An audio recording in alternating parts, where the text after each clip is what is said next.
Ciao, buongiorno. Speriamo che il pensiero di oggi vi piaccia. Non dimenticate di lasciarci i vostri commenti. Scriveteci da dove venite, da dove ci ascoltate e se avete dei suggerimenti vi ascoltiamo.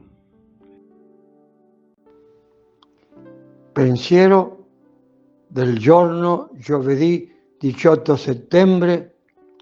Vivere da protagonisti. L'amore vince tutto. Si potrebbero dire infinite cose su questo amore che Gesù ci insegna con la sua vita, con le sue parole.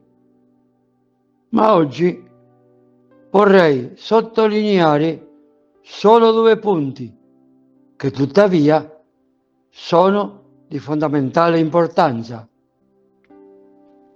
Primo, è necessario amare tutti, senza eccezioni, senza selezioni, senza preferenze, come Dio fa con noi.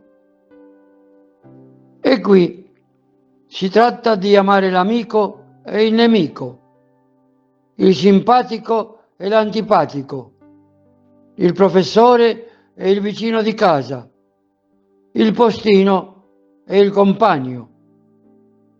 Amare tutti significa anche amare le persone che sono lontane da noi.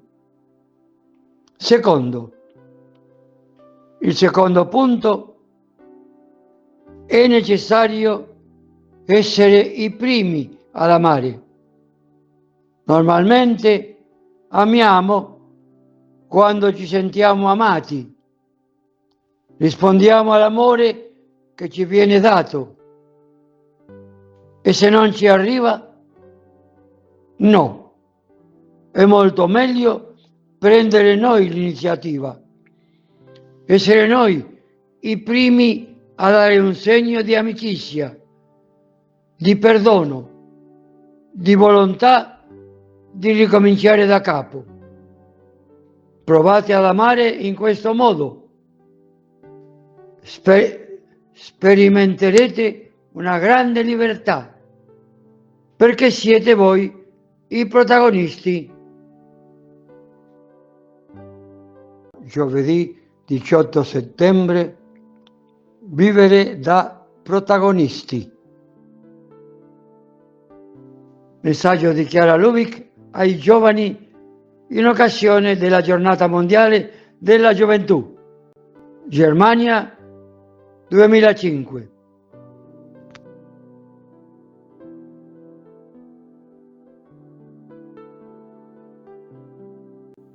Parola di vita, settembre 2025.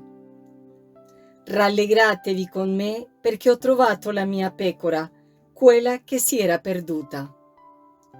Vangelo secondo Luca, capitolo 15, versetto 6. Non dimenticate di lasciare un like se vi piace e di abbonarvi e di consigliarlo a qualcuno. Ottimo, vi aspettiamo anche domani. Abbracci e cordiali saluti.